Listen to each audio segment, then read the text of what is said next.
आशा करता हूं आप सब बहुत अच्छे होंगे। दोस्तों, आज हम बात करेंगे जया बच्चन की। क्या सर ऐसे टॉपिक ले रहे हो? मैं यहां पे आपको कुछ इंपॉर्टेंट बताने वाला हूं बॉलीवुड के बारे में। तो हम जया बच्चन की बात करने वाले हैं। आपको पता ही है कि ये काफ़ी डिबेट रहती है क्रिकेट प्लेयर्स या फिल्म स्टार्स, मतलब हम उनको एमपी क्यों बनाते हैं जो ज़रूरी मुद्दे हैं उनकी आवाज़ नहीं उठाते हैं। वाकई देखिए, अगर आप साउथ में देखें तो साउथ में जो वाकई में फिल्म, जो सच्चाई है, फिल्म स्टार्स है ना, वो ऑन ग्राउंड काम करते हैं, वो पॉलिटिक्स में भी बहुत ज़्यादा एक्टिव हैं। इसीलिए हम देखते हैं, चाहे एमजी रामचंद्रन हो गए, मतलब एमजीआर हो गए, चाहे जयललिता हो गई, ये सब के सब, चाहे रजनीकांत हो गए, कमल हसन हो गए, पॉलिटिक्स में काफ़ी ज़्यादा एक्टिव है और ये बहुत ही कंस्ट्रक्टिव योगदान देते हैं। लेकिन अगर बॉलीवुड की बात करें तो मैं साफ कहना चाहता हूं, बॉलीवुड में ऐसा नहीं है। तो कई बार ये डिबेट होती है कि बॉलीवुड चुप क्यों है, कुछ बोलता नहीं है। लेकिन इस बार समाजवादी पार्टी एमपी जया बच्चन किसी बात पे बहुत ज्यादा गुस्सा गई। अब वो कौन सी बात थी? राज्यसभा में वो इतनी ज्यादा चीखी हैं कि उनकी सांस फूलने लगी और वाकई में सबकी बोलती बंद कर दी। अब बात यही है ना कि ऐसे हर मुद्दे पे आपको बोलना चाहिए। आरोप ये लग रहा है कि ऐश्वर्या राय से जो ईडी है, एनफोर्समेंट डायरेक्टोरेट, वो पूछताछ कर रही है। पनामा पेपर लीक्स मामले में ऐश्वर्या राय बच्चन से भी पूछताछ की जा रही है। तो अब इस पे तो खैर पॉलिटिक्स डिवाइड है कि अब जैसे संजय राउत ने बोला है कि जो सरकार है वो जया बच्चन के बच्चों पे हमला कर रही है, फलाना धमाका, काफी डिबेट है, इस पे फिलहाल हम नहीं जाते हैं। कहने का मतलब यही है कि हर मुद्दों पे अगर इतनी बेबागी से बोला जाए तो कमाल हो जाएगा। फिलहाल हम इस मुद्दे की बात करेंगे, लेकिन उससे पहले हमारे इंस्टा पेज पे आप जरूर आएं। यहां पे आपको सारी जरूरी बातें जो भी स्टडी ग्लो से रिलेटेड हैं एंड सब अपडेट्स जो है वो आपको यहां पे सबसे पहले मिलेंगी। प्लस हमारे शानदार कोर्सेज आते हैं दोस्तों। यूपीएससी का 1, 2, 3 साल का हमने बेहतरीन कोर्स बनाया है। कल मैंने एक वीडियो बनाया था, हम स्टडी ग्लोस दूसरों से क्यों अलग है, तो आप उसको जरूर देखिएगा। क्योंकि ऐसा है ना कि बहुत बच्चे बोलते हैं कि सर हम फलाने इंस्टीट्यूट का कोर्स ले रहे हैं, आपके क्या डिफरेंस है, आपका कोर्स कैसे अलग है। भाई हमारा सबसे बड़ी बात है, हमने प्राइजेस इतने कम रखे हैं, इतने नाम मात्र के हैं। दूसरी चीज है क्वालिटी, कंटेंट अब बहुत शानदार क्वालिटी है। तो एनसीईआरटी कोर्स की अगर बात करें, जीएस कोर्सेज की बात करें, यूपीएससी कोर्स की बात करें, बैंकिंग कोर्स की बात करें, ये सारे बेहतरीन कोर्सेज हैं। अगर आपको जरा सा भी डाउट है तो आप इन नंबर्स पे कॉल कर सकते हैं, नहीं तो यहाँ पे व्हाट्सएप पे करिए। और हमारा ऐप स्टडी ग्लोज लर्निंग नहीं है, स्टडी ग्लोज ऐप है, ओके। तो वही ऐप आपको डाउनलोड करना है। अगर आपको पीडीएफ चाहिए तो हमारा टेलीग्राम चैनल है, नहीं तो आप हमारी वेबसाइट studyglows.com से पीडीएफ जो है वो ले सकते हैं। तो अब देखिए, ये इशू था कल का, है ना, नारकोटिक्स अमेंडमेंट बिल, एनडीपीएस जो अमेंडमेंट अभी उसमें किया जा रहा है, तो उसमें कुछ क्लरिकल एरर थी, उस पे जो है वो डिस्कशन हो रहा था, ठीक है। तो अब यहां पे जो कांग्रेस पॉलिटिशियन एमपी हैं भुवनेश कलिता, तो वो सदन का कार्यभार देख रहे थे। राज्यसभा की बात हो रही है, आपको पता है ना, राज्यसभा का जो चेयरमैन होता है, ex officio chairman, vice president, okay. तो वाइस प्रेसिडेंट चेयरमैन होता है। तो फिलहाल वाइस प्रेसिडेंट नहीं, लेकिन भुवनेश जी जो है वो हम ये देखते हैं कि सदन की कार्रवाई को देख रहे थे। तो अब यहां पे जो बात चल रही थी वो चल रही थी जो क्लरिकल एरर्स हैं, 3-4 घंटे पे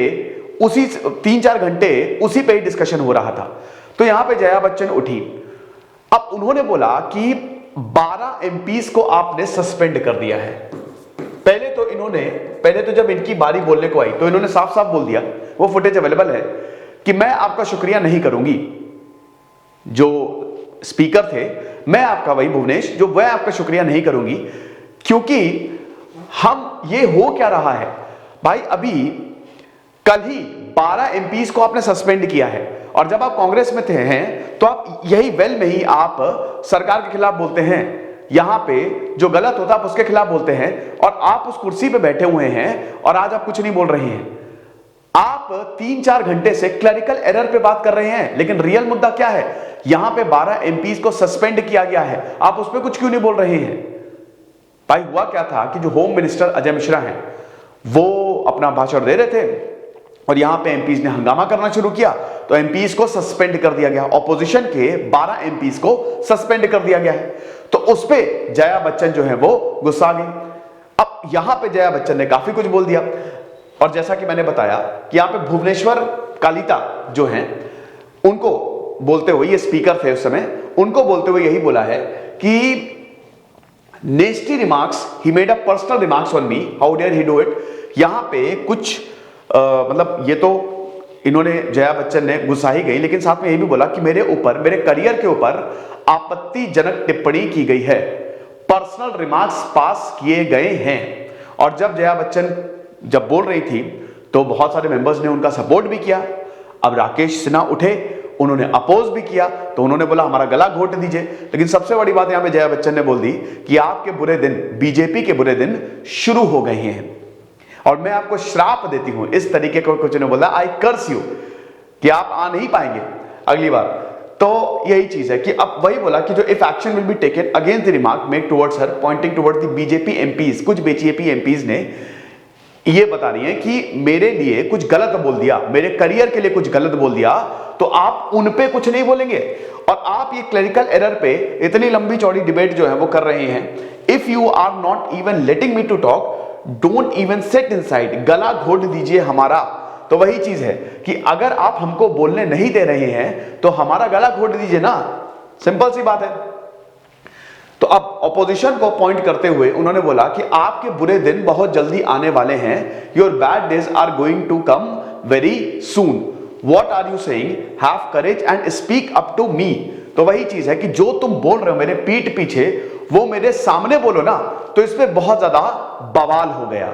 ठीक है, मुद्दा यही था कि 12 सस्पेंडेड एमपीज पे बहस नहीं हो रही है, जया बच्चन का यही कहना था। आप बहस कर रहे हैं ये क्लरिकल एरर पे। अब एक चीज आपको समझनी है, यहां पर्दे के पीछे ऐश्वर्या राय से पूछताछ की जा रही है। ठीक है, ईडी जो है वो पूछताछ कर रही है, सब लपेटे में आए हैं। पनामा पेपर लीक्स पे मैंने लेक्चर बनाया है, फिर से बना दूंगा कि कौन कौन बड़े बड़े लोग इसमें शामिल हैं। शामिल क्या, जिनके नाम आए भी तो इन्वेस्टिगेशन चल रही है। इंडियन एक्सप्रेस ने लगातार इसको छापा था।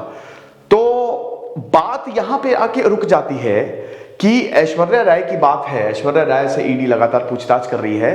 तो लोगों का कुछ यहां पे अब ट्विटर में भी काफी हुआ है कि इन्होंने बोल दिया शराब देती हूं, ट्रोलिंग शुरू हो गई। फिर बहुत लोग इनके सपोर्ट में भी आ गए कि जो इन्होंने बोला बेबाकी से वो बिल्कुल सही बोला। लेकिन वही चीज है ना कि आपको हर मुद्दे पे ऐसे बोलना पड़ेगा, है ना, चाहे कोई भी मुद्दा हो। तभी तो ऐसा लगेगा ना कि भाई बॉलीवुड अपनी आवाज उठा रहा है। अभी आपके ऊपर पड़ी है ऐसा, तब आप ऐसा बोल रहे हो। भाई आप राज्यसभा में एमपी हो, मेंबर ऑफ पार्लियामेंट का मतलब आप समझते हो, ये बहुत बड़ी जिम्मेदारी है। लोग देश चला रहे हैं, ये लोग देश के लिए नीतियां बना रहे हैं। कुछ गलत होता है ना, 140 करोड़ लोगों को गवर्न करने की जिम्मेदारी इनके ऊपर है। राज्यसभा जब तक बिल पास ना करे ना, वो एक्ट नहीं बनेगा। अपार्ट फ्रॉम दी, अगर मनी बिल है, मनी बिल में लोकसभा को ज्यादा ताकत होती है। तो आप ये समझिए कि अभी इनके ऊपर पड़ी है तो ये इतनी बेबाकी से बोल रही हैं।